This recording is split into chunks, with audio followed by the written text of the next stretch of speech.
thrilled that you have decided that you would join us in our literary salon at IBAM again this year. So thank you so much. Thank you, Maureen. And, you know, I love being a Celtic woman, being part of the organization, and I've had so many wonderful experiences. I'm flashing on all of them, the little church in Wisconsin and all the wonderful times.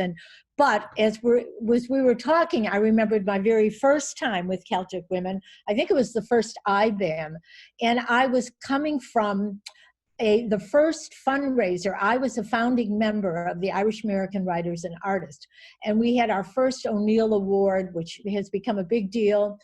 And I was the only woman on the board at that time, the only one there, and they brought the board up for a photograph, and of course they didn't include me, right?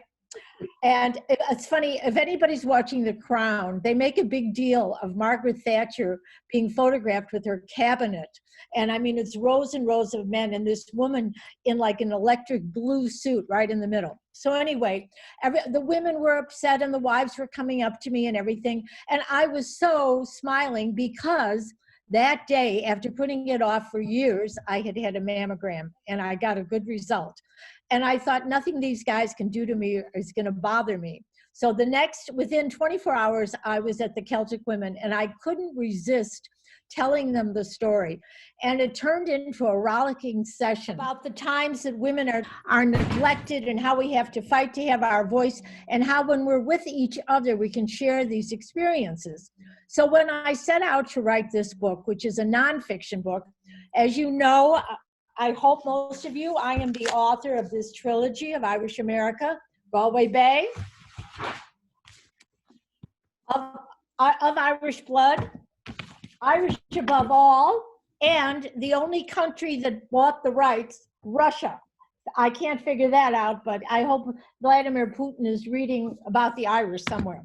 But anyway, so I started to share my experiences and I thought to myself, when we are in our professional selves, often we don't share our experiences. We think those have to go, be put away. However, men, when they write nonfiction books, when they use their experiences, it's considering deepening and being personal.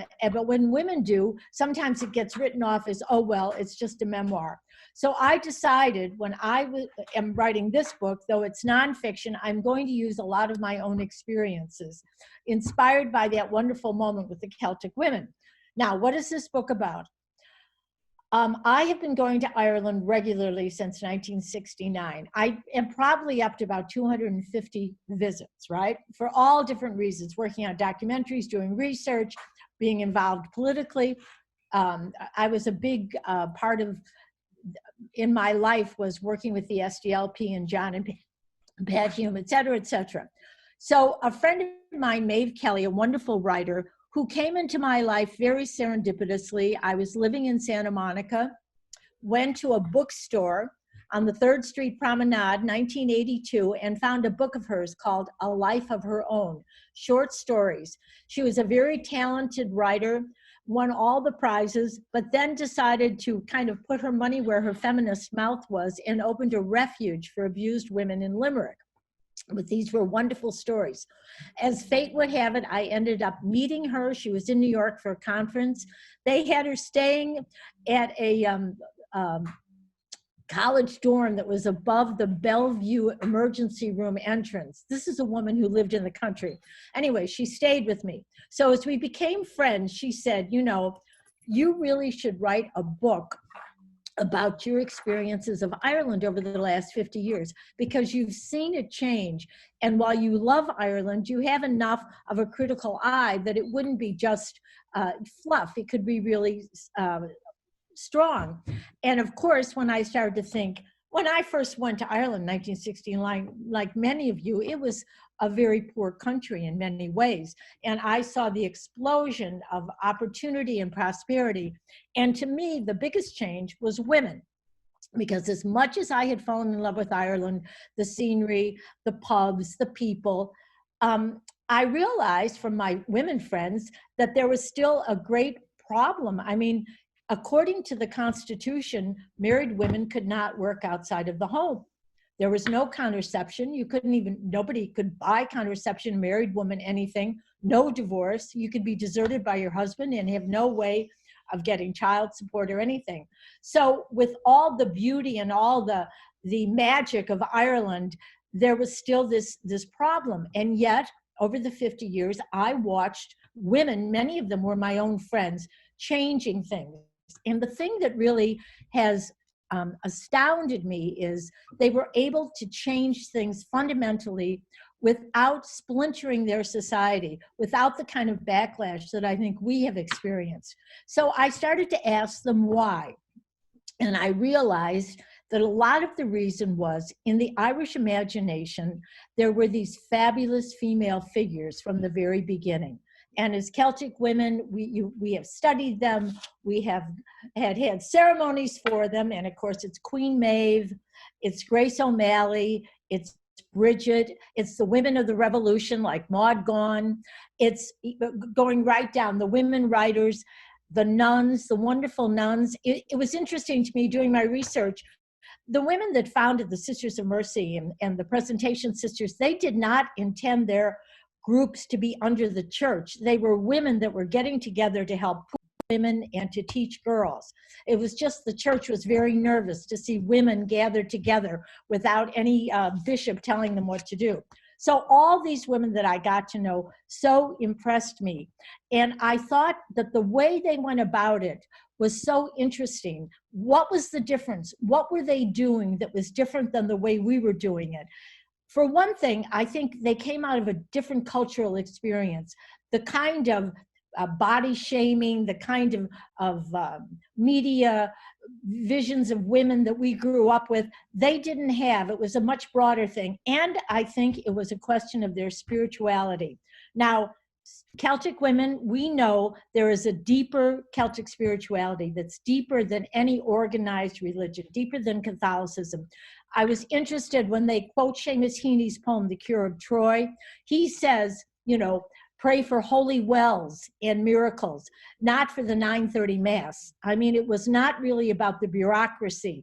Certainly that had its power in Ireland. But as we know, somehow or another, they were able to kind of brush that away and keep the deeper spirituality. So I thought that was one element.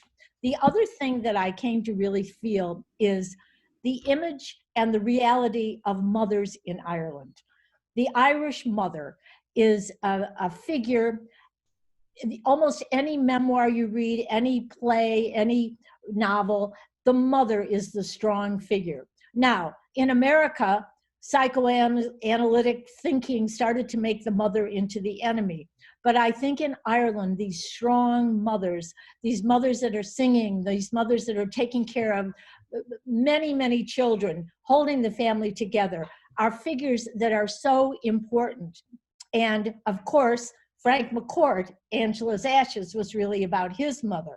Now, Frank was a good friend of my husband's and a friend of mine. And when I was working on Galway Bay and when it started to get attention and people were inviting me to come out, he said, don't read. He said, tell the stories. He said, they can buy the damn book and read it themselves.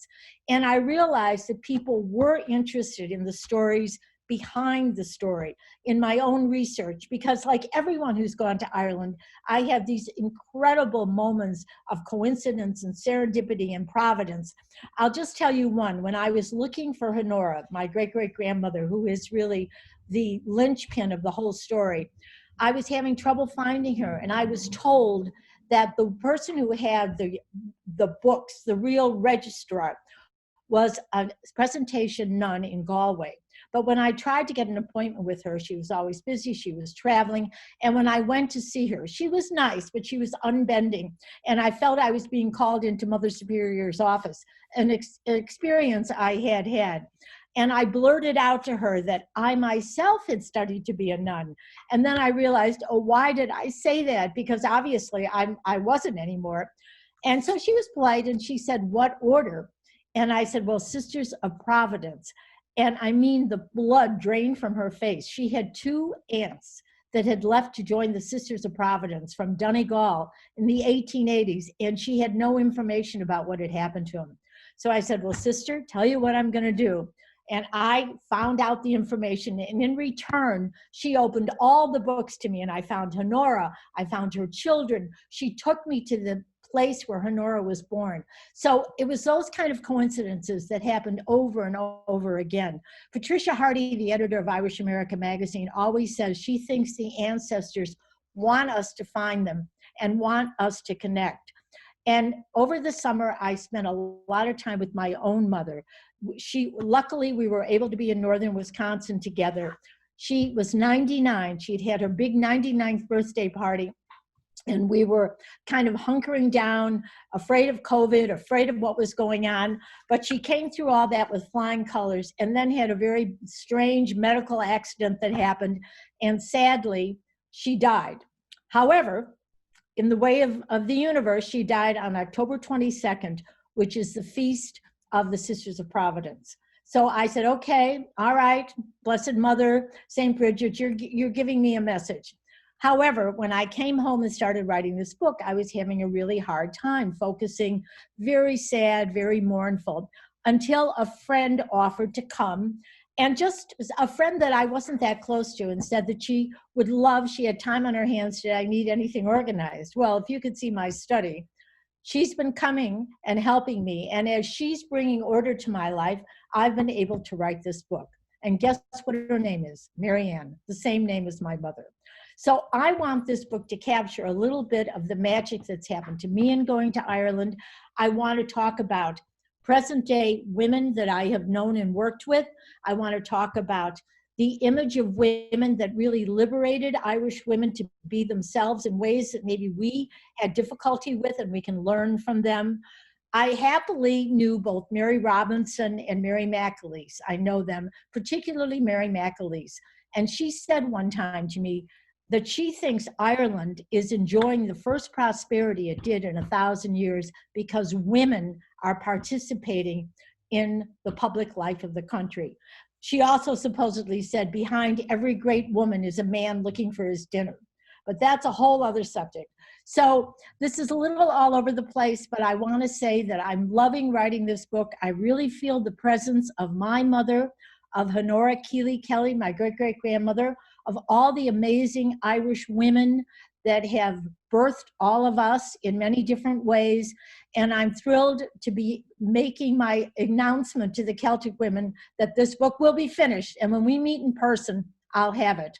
I have introduced early stages in every book that I've done, and I have enough left over from Catholic school that I don't want to take an incomplete from the Celtic women. So thank you very much, and good luck. Everyone stay safe and love your mothers, whether they're here, whether you're the mother. I really just see how they shape all of our lives. Thanks. Thank you so much, Mary Pat. And if we were all in front of you, we would be applauding and standing. Thank you, Maureen. Thank you.